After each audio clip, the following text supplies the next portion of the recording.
നമസ്കാരം. Truth vision ന്യൂസിലേക്ക് സ്വാഗതം. കൊല്ലം ചിതറയിൽ വൻ തീപിടുത്തം. ടിമ്പർ ഫാക്ടറി പൂർണ്ണമായും കത്തിനശിച്ചു. മിനി ഇൻഡസ്ട്രിയലിനകത്തെ തടിമില്ലാണ് പൂർണ്ണമായും കത്തിനശിച്ചത്. 4 മണിയോടെയാവാം അപകടം എന്നാണ് പ്രാഥമികമായ നിഗമനം. 4:15 പ്രദേശവാസി അനിയാണ് തീപിടുത്തം കണ്ട് ഓടിയെത്തിയത്. ഇവിടെ ഉണ്ടായിരുന്ന 3 ജീവനക്കാരെ വിളിച്ചുണർത്തി കടയ്ക്കൽ ഫയർഫോഴ്സിനെയും ചിതറ പോലീസിനെയും വിവരമറിയിച്ചു. കടയ്ക്കൽ, പുനലൂർ, വിതുര, വെഞ്ഞാറമൂട് തുടങ്ങി 4 യൂണിറ്റ് ഫയർഫോഴ്സ് സ്ഥലത്തെത്തിയാണ് തീയണച്ചത്. സർക്കാർ ഉടമസ്ഥതയിലുള്ള സ്ഥാപനമാണ് കത്തിനശിച്ചത്. ഈ സാമിൽ ഷിഹാബുദ്ദീൻ 50 വർഷം മുമ്പ് ലീസിനെടുത്ത് പ്രവർത്തിപ്പിക്കുകയാണ്. 90 സെന്റിലാണ് പ്രവർത്തിക്കുന്നത്. ഈ മിനി എസ്റ്റേറ്റിനുള്ളിൽ മറ്റ് 4ഓളം സ്ഥാപനങ്ങളും പ്രവർത്തിക്കുന്നുണ്ട്. 3 ഫർണിച്ചർ യൂണിറ്റും 1 ഫ്ലവർ മില്ലും ഇതിനകത്തായി പ്രവർത്തിക്കുന്നു. അതിനൊന്നും നിലവിൽ കേടുപാടുകൾ സംഭവിച്ചിട്ടില്ല. 40 ലക്ഷം രൂപയുടെ നഷ്ടമാണ് പ്രാഥമികമായി കണക്കാക്കുന്നത്. News desk truth vision news.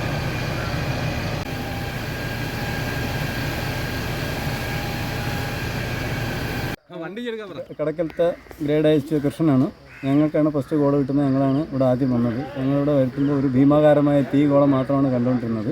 അപ്പോൾ പെട്ടെന്ന് തന്നെ ഞങ്ങൾ വർക്ക് ചെയ്യാൻ തുടങ്ങിയപ്പോൾ തന്നെ 3 സ്റ്റേഷൻ, തൊട്ടടുത്ത സ്റ്റേഷൻ ഞങ്ങൾ വിതുര, വെഞ്ഞാറമൂട്, കൊല്ലൂർ സ്റ്റേഷനിലേക്ക് വാഹനത്തിന് വിളിച്ചു.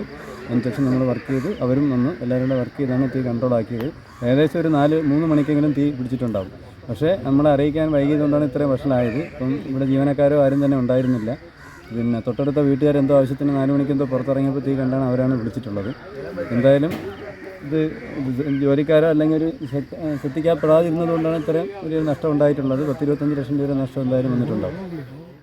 4:20 നമുക്ക് സ്റ്റേഷനിൽ ഇതുപോലെ ഇവിടെ മെല്ലിങ്ങനെ കത്തുന്നെന്നും പറഞ്ഞൊരു കോൾ വന്നത്. അത് പ്രകാരം നമ്മളിവിടെ വരികയും വന്ന് നോക്കിയപ്പോഴത്തേക്കും ഭയങ്കരപ്പെട്ട തീയായിരുന്നു. അങ്ങനെ നമ്മൾ ഇപ്പോൾ നിലവിൽ കടയ്ക്കൽ, പിന്നെ പുനലൂർ, വെഞ്ഞാറമൂട്, അതുപോലെ വിതുര 4 സ്റ്റേഷനോടെ വർക്ക് ചെയ്താണ് ഇപ്പോൾ തീ കൺട്രോൾ ആക്കിയിരിക്കുന്നത്. ഏകദേശം ഒരു 3 മണിക്കെങ്കിലും കത്തിയിട്ടുണ്ടാവണം. കാരണം വന്നപ്പോൾ ഭയങ്കര തീയായിരുന്നു. അപ്പോൾ ഈ അടുത്തുള്ള വീട്ടുകാർ പുറത്തോട്ട് ഇറങ്ങിയപ്പോഴാണ് ഇത് കണ്ടിട്ടാണ് നമ്മൾ അറിയിച്ചത്. നമ്മളിവിടെ വന്നപ്പോഴത്തേക്കും ഭയങ്കര തീയായിരുന്നു. അത് കഴിഞ്ഞ് പിന്നെ ഈ 4 യൂണിറ്റ് ഇവിടെ പ്രവർത്തിച്ചാണ് ഇപ്പോൾ തീ കൺട്രോൾ ആക്കിയത്. ഇന്നലത്തെ കാറ്റും മഴയൊക്കെ ഒത്തിരി ഉണ്ടായിരുന്നു. അതുപോലെ തന്നെ അതിൻ്റെ ഷോർട്ട് സർക്യൂട്ട് ആവാനാണ് സാധ്യത. അതാണ് ആദ്യത്തെ നിഗമനം ഇപ്പോഴത്തെ. അപ്പോൾ എന്തായാലും ഇപ്പോൾ തീ കൺട്രോൾഡാണ്. വേറെ കുഴപ്പമൊന്നുമില്ല. ഒരുപാട് നഷ്ടം ഉണ്ടാവും. 10-25 ലക്ഷം രൂപ നഷ്ടം ഉണ്ടാവും. ഏകദേശം 50 ലക്ഷം രൂപ. കാര്യം അതിൻ്റെ അകത്ത് ധാരാളം തടികൾ നമ്മൾ അറുത്ത് വെച്ചിട്ട് സ്റ്റോക്ക് ഇട്ടിട്ടുണ്ടായിരുന്നു. കാര്യം കഴിഞ്ഞ ദിവസങ്ങളിൽ പിന്നെ മറ്റു പണികളില്ലാത്തതുകൊണ്ട് നമ്മുടെ ആവശ്യങ്ങൾക്ക് വേണ്ടിയുള്ള തടികൾ ആവശ്യമുള്ള അറുത്ത് അടുക്കിയിട്ടുണ്ടായിരുന്നു. പിന്നെ നമ്മൾ തടിയും അതും ഇതും എല്ലാം കൂടെ ഏകദേശം ഒരു മിഷനറീസും ബാക്കിയെല്ലാം ഷെഡും ഇതെല്ലാം കൂടെ ഏകദേശം 50 ലക്ഷം രൂപ നാശനഷ്ടം വരും എന്നാണ് നമ്മൾ കണക്ക് കൊടുക്കുന്നത്. എത്ര വർഷമായിട്ട് ഇത് നിങ്ങൾ 1981 മിനി ഇൻഡസ്ട്രിയിൽ തുടങ്ങിയ കാലത്താണ് ഇത് ഉള്ളത്. അന്ന് തൊട്ടേ ഇതിനകത്ത് നമ്മൾ തടി വ്യവസായം തന്നെ നടക്കുന്നു. എന്താണ് നിലവിൽ എന്ത് സംശയമാണ്? ഷോർട്ട് സർക്യൂട്ട് ആവാനും ചാൻസ് ഉണ്ട്. ഷോർട്ട് സർക്യൂട്ടിന് ആവാനാണ് ചാൻസ് കൂടുതൽ. ഷോർട്ട് സർക്യൂട്ടിന് എങ്കിലും മെയിൻ സ്വിച്ച് ഓഫായി കിടക്കുകയാണ് പരിശോധിച്ചതാണ്. അപ്പോൾ അതിനകത്ത് മെയിൻ സ്വിച്ച് ഓഫായി തന്നെ ഉള്ളതാണ്. പിന്നെ മറ്റെന്താണെന്നുള്ളത് ഇനി അറിയത്തില്ല. CCTV അങ്ങനെ എന്തെങ്കിലും ഒന്നുമില്ല ഇതിനകത്ത്. അങ്ങനെ ഇതുവരെ ഈ ഇത്രയും വർഷങ്ങൾക്കിടെ ഇതിനിടെ ഒരു ദിവസം തടിയോ അല്ലെങ്കിൽ മറ്റൊന്നും നാശനഷ്ടങ്ങളൊന്നും നോക്കി ഇതിനകത്ത് ആളുണ്ടായിരുന്നു. അവർ ഇവിടെ എല്ലാം കിടക്കുന്നത്.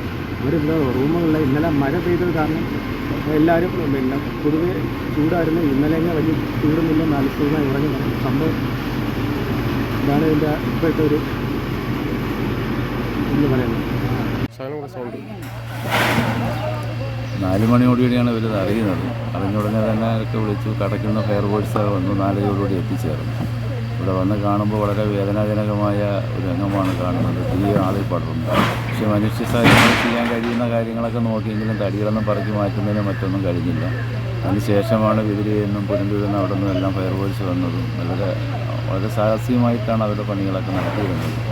ഇന്നലെ ഏതാണ്ട് 10-40 ലക്ഷം രൂപയോളം നഷ്ടം വരുമെന്നാണ് അവർ പറയുന്നത്.